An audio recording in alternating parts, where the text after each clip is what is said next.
نوجوان کسی بھی قوم کی جان اور پہچان ہوتے ہیں۔ اگر نوجوان صحیح سمت میں چلیں تو قومیں عروج پر پہنچتی ہیں، اگر گمراہ ہو جائیں تو پوری امت کمزور ہو جاتی ہے۔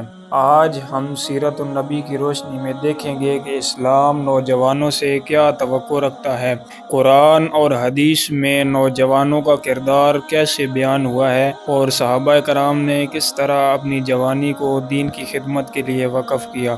قرآن میں نوجوانوں کا ذکر۔ اصحاب کہف کی مثال سورۃ الکہف میں ہے، جس کا ترجمہ کچھ یوں ہے: یہ چند نوجوان تھے جنہوں نے اپنے رب پر ایمان لایا اور ہم نے انہیں مزید ہدایت بخشی۔ یہ آیت اس بات کا اعلان ہے کہ ایمان اور ہمت نوجوانوں کی سب سے بڑی طاقت ہے۔ حضرت ابراہیم علیہ السلام سورۃ الانبیاء میں ہے کہ لوگوں نے کہا، ہم نے ایک نوجوان کو دیکھا جو ان کا ذکر کرتا ہے، اس کا نام ابراہیم علیہ السلام ہے، یعنی بت شکن اور توحید کا علم بردار بھی ایک نوجوان ہی تھا۔ سیرت النبی اور نوجوان صحابہ۔ حضرت علی صرف 10 سال کی عمر میں ایمان لائے۔ یہ اسلام قبول کرنے والے پہلے کم عمر مسلمان تھے۔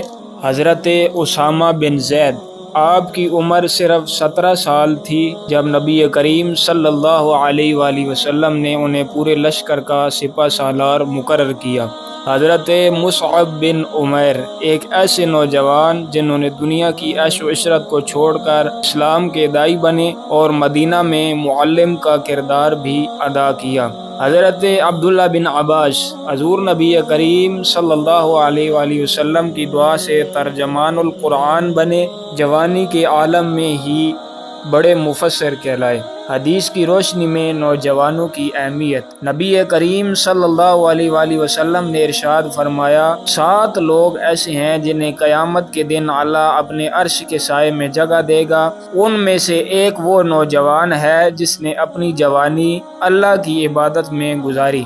دوسری حدیث میں کچھ یوں ہے، حضور نبی کریم صلی اللہ علیہ وآلہ وسلم نے ارشاد فرمایا، 5 چیزوں کو 5 سے پہلے غنیمت جانو: جوانی کو بڑھاپے سے پہلے، صحت کو بیماری سے پہلے، مال کو فقر سے پہلے، فرصت کو مشغولی سے پہلے، اور زندگی کو موت سے پہلے۔ آج کے نوجوانوں کے لیے پیغام۔ نوجوانی طاقت، ہمت اور علم کا وقت ہے، لیکن شیطان بھی اسی وقت بہکانے کی کوشش کرتا ہے۔ اگر آج کے نوجوان صحابہ کرام کی طرح اپنی صلاحیتوں کو دین، علم اور خدمت کے لیے استعمال کریں تو امت دوبارہ عروج پر پہنچ سکتی ہے۔ میڈیا، ٹیکنالوجی اور تعلیم، سب کو اسلام کی خدمت کے لیے استعمال کرنا نوجوانوں کی اصل ذمہ داری ہے۔ نوجوانوں، آپ کے پاس 2 راستے ہیں، ایک غفلت، گناہوں اور بربادی کا راستہ، اور دوسرا دین، عزت اور کامیابی کا راستہ۔